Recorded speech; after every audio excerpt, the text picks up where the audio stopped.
Welcome back to my channel, Legends. This is Soul Betty. You can call me Soul. You can call me Betty. You can call me Spider for all I care. As long as you're using your microphone when we're playing Apex and you're dropping in on ranked and you're contributing to the team.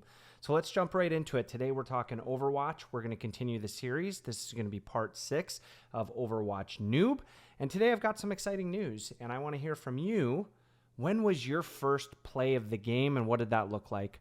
I finally got my first one today. Very excited about it. We will go through all of my stats and everything that I had to do to get that first play of the game so you can see if you're on the same pace. So as you can see, it did take quite a bit of time for me to get my first play of the game. I did get it on Moira, which was only an hour played, which is kind of surprising. Total hours, 44 hours, 290 games played. About half of those were won. Some decent stats there. Nothing to write home about by any means, right? I had some games. I think my highest was 18,000 healing. I think it was 17,997 or something. But I could just never get it on Lucio, and I had 14 hours on Lucio. I've been told that if I boot more people off the map, I got a better chance of doing it, and that's okay. I'll continue to play Lucio. I think it's a lot of fun. But I happened to play Moira. We were 5-stacking, just having some fun with friends, and it just definitely gave me some confidence. I wanted to try something different, so I jumped on Moira, and lo and behold, ended up getting that first play of the game. Now, some backstory to it. The actual character that I kill last is the character I was going for first. I was getting griefed all game, and I wouldn't say I was getting frustrated. I don't ever really get frustrated or triggered or anything when I'm gaming. I just have a lot of fun. But I really wanted to get that character off me, get that hero off me. It was a Genji, and I was just kind of getting tired of it. So I figured I would go after that Genji. It was just too fast for me to catch up. But in the play of the game, you can see I get him right at the end, and that was the most satisfying thing. I didn't even realize that what I had done on the way there for that first play of the game. But overall, I thought that it was a lot of fun, and I wanted to make sure that I got it up, especially in this video, because if you've been with me since the very first video, you know, I'm a noob coming over from Apex. About 3.5 weeks into the game, you know, I spent a week in Seattle, so you figure just about 3 weeks of play time, 44 hours. It's not really a lot if you think about it. It's really a couple hours a day. A lot of the times it's just me trying to figure out what's going on, but I feel like I've come a long ways for sure.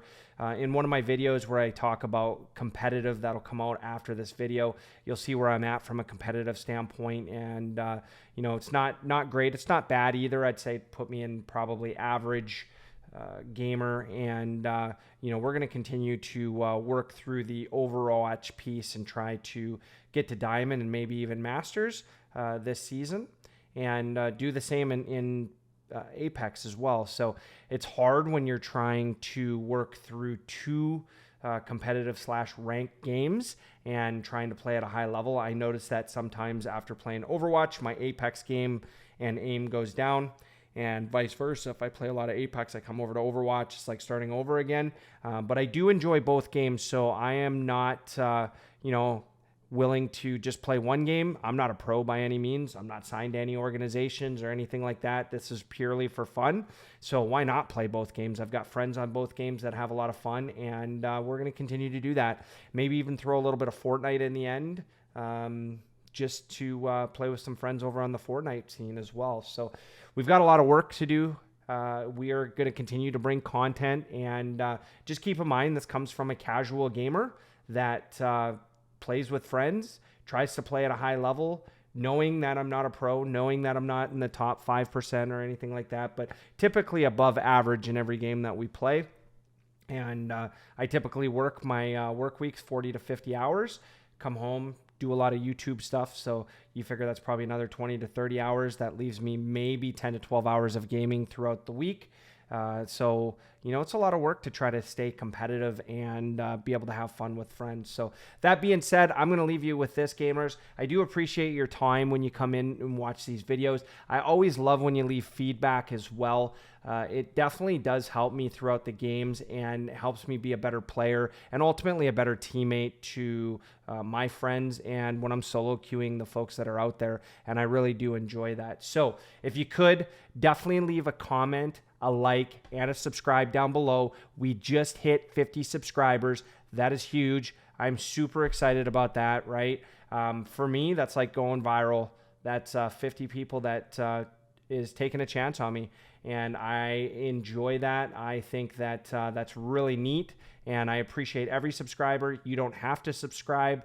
If you take the time to do it, that just shows that I'm making an impact out there, and hopefully I'll continue to do that. So it is much appreciated, and we're going to strive to get to that 100 subscriber, then 1,000 subscriber, then 10,000, and then we'll set our goals from there. So I do appreciate each and every one of you. I also appreciate each and every one of you that leaves comments down below that really highlights some of the things that I could do better in game. That does help me, and I do go through each one of those comments. I know it takes time for you to do it.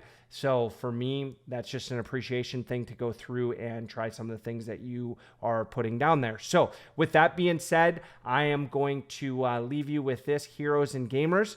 If anything, go into a game to have fun. If it makes you upset, if it triggers you at all, play a different game. Come back to that game afterwards. You should never, ever be getting triggered in games. I've been seeing that quite a bit lately. Games should be for fun. Unless you're playing as a pro or have the aspirations to go as a pro, definitely want to win and succeed, but have some fun with it. Have some laughs, have some smiles, play with some friends, and just enjoy the game. So that, gamers, is all I have for you this time. I appreciate your time, heroes and legends. And until next time, this is Soul Betty, over and out.